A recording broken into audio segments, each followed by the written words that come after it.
Hi, in this video we are going to talk about Quicksort algorithm, so let's get started.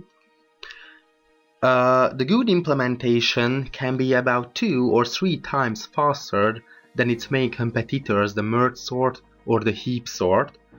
It's very important that it is not stable. In efficient implementations, the relative order of equal sort items is not preserved. Quicksort can operate in place on an array, requiring small additional amounts of memory to perform the sorting. If you may recall, merge sort has a linear memory complexity. That means that it does need an additional memory space. And on the other hand, Quicksort can be implemented without any additional space, and it has a time complexity ordo n log n on average, but the worst case running time is quadratic, means ordo n squared. Pivoting is very important, and this is every sorting algorithms has advantages and disadvantages, and the main disadvantage of Quicksort is the need of pivoting, because pivoting is very important. Sometimes the leftmost element is the pivot, but it is not the best, causes worst case behavior on already sorted arrays, so usually random indexing is better as far as pivoting is considered. We are going to talk about it later at the illustration, it will be clear.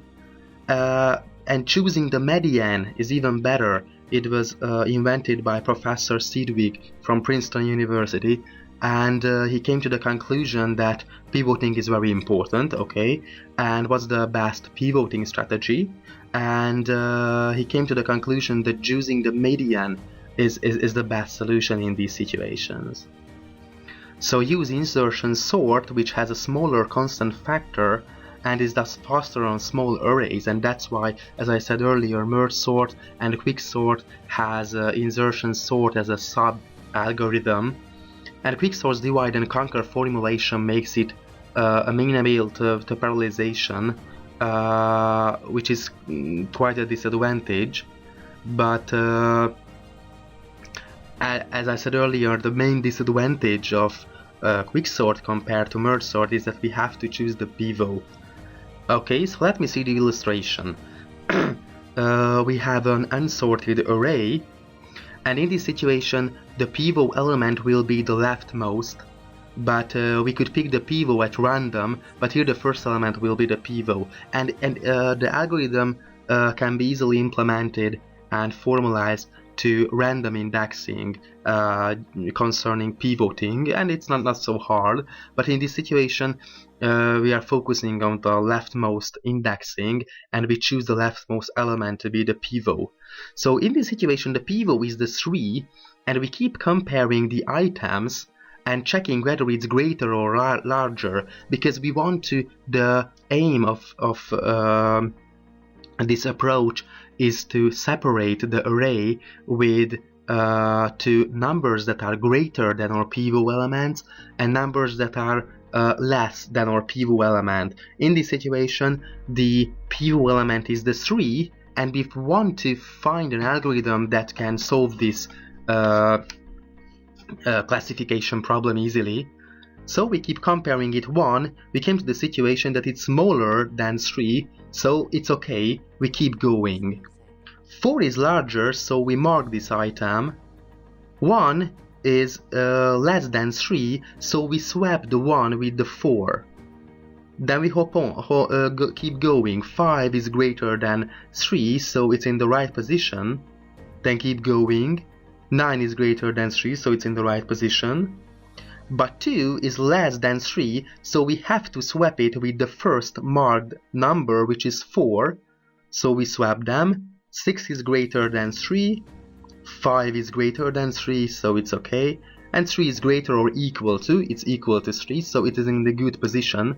And it's very important that the last step we have to swap our pivot element with 2 in this situation. Why 2? Because 2 is the last item that is less than 3. So we swap them and consider the pivot item to be sorted. So number 3 is sorted now. And we have two subarrays, 2, 1, 1 and 5, 9, 4, 6, 5, 3. We keep call or algorithm recursively on these two subarrays. It's very powerful sorting algorithm. So we started again with 2. 2 is the leftmost element, it's going to be a pivot. As I said earlier, a better solution would be to pick a pivot at random, for example 1, or the rightmost element, it can be the pivot 2. We keep comparing it with 2, it's smaller than 2, 1 is smaller than 2, so we have to swap it with the last one. Okay, we keep going again with the 1, 1 is equal to 1, okay, so we consider the pivot to be sorted. Because it's a single element, we consider it sorted automatically. We start with 5. 9 is greater than 5, so we mark it. 4 is less than 5, so we have to swap our element with the blue one. Okay, 6 is greater than 5, so it's okay, and we mark it. 5 is equal to 5, so we mark it.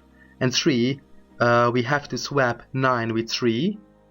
And we have to swap the pivot element with the item, the last item that's smaller than our pivot, and we consider this pivot to be sorted. Okay, we call this method recursively on the subarrays. Okay, we consider 3 sorted, we consider 4 sorted, we keep comparing 5 with 6, it's less than 6. And 9 is greater than 6, so we swap 5 with 6 and we consider 6 sorted. And that's all about Quicksort. It's a very powerful tool, and in the end all the numbers are sorted, so that's all about Quicksort. Thanks for watching.